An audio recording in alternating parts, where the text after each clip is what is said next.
Tudo bem, pessoal? O vídeo de hoje é sobre enxaqueca. Mais propriamente dito, sobre os mecanismos pelos quais a enxaqueca ocorre de acordo com os últimos estudos. Pode parecer uma doença simples, uma vez que ela é largamente falada, difundida, né, esse termo enxaqueca. No entanto, ela é uma importante causa de perda de dias de trabalho, assim como ela apresenta um risco aumentado para suicídio, principalmente naqueles casos que apresentam uma dor de caráter refratário e insuportável.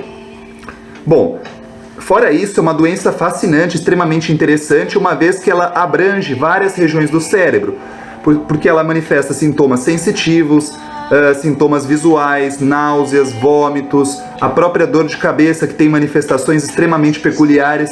Então, assim, a manifestação dela é extremamente ampla, o que torna uma doença extremamente difícil de entender a causa dela, mas extremamente interessante. Tem três fases mais importantes, que é a fase dos pródromos, que são sinais de alerta ou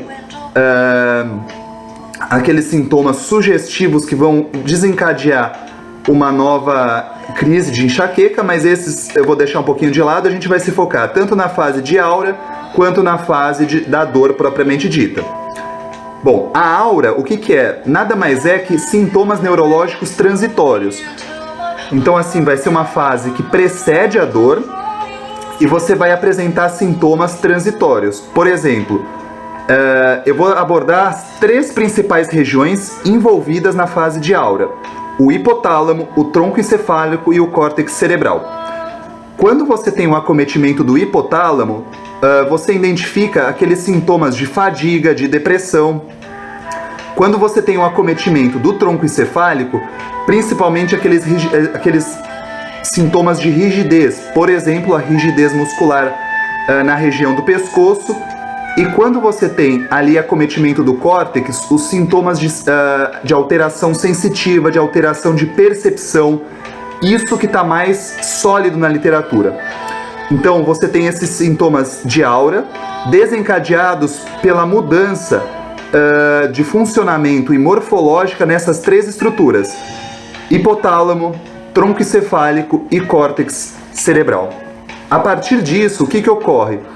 A partir de um desequilíbrio da homeostase nessa região, desequilíbrio da homeostase orgânica, você tem uma diminuição do limiar da dor. Ou seja, para desencadear a dor fica mais fácil. E aí que entra a segunda fase da dor propriamente dita. Você tem com maior facilidade a estimulação dos nociceptores meníngeos. Por quê? Porque, como eu falei, a partir dessa mudança pelas alterações estruturais e funcionais dessas regiões do cérebro, das três que eu falei, você tem uma mudança na própria disposição orgânica e fica mais fácil desse receptor de dor conduzir o estímulo doloroso. Daí que vem a segunda fase da dor, né? A ativação dos nociceptores ali da região da meninge, tá? Então, basicamente é isso que se tem mais claramente em relação ao desencadeamento da enxaqueca. Tem fatores genéticos, vários fatores genéticos envolvidos, já bem demarcados, principalmente ali da maior produção de glutamato, do neurotransmissor glutamato, que nada mais vai ser do que aumentar a excitabilidade cerebral, tá? Então, aumentando a atividade cerebral naquelas três áreas que eu falei, e você tem uma mais facilidade de ter sintomas prodrômicos, tá bom?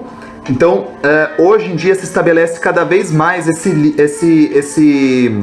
link entre os sintomas de aura e os sintomas de dor.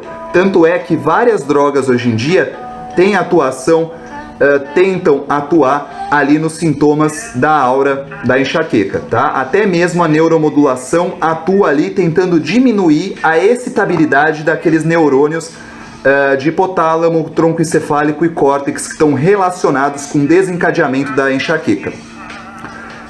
Outra questão muito interessante é aquela droga, né, o anticorpo CGRP, que atua justamente nos nociceptores meníngeos. Então olha que interessante, hoje se sabe que os nociceptores meníngeos eles vão ser o elo entre a fase de aura e a fase da dor propriamente dita. Então se eu atuar com um anticorpo que bloqueia os nociceptores meníngeos, provavelmente eu possa diminuir a dor da fase de dor propriamente dita. Então a base mais ou menos é essa, tentar encaixar a fase de aura e a fase de dor. A fase de aura com acometimento de hipotálamo, córtex e tronco encefálico, e a fase de dor a partir dos estímulos ali nos nociceptores meníngeos, porque você tem um desequilíbrio orgânico ali em sistema nervoso central e uma hiperexcitabilidade nas áreas que eu falei. Tudo bem, pessoal? É isso que a gente tem hoje em dia para explicação da enxaqueca.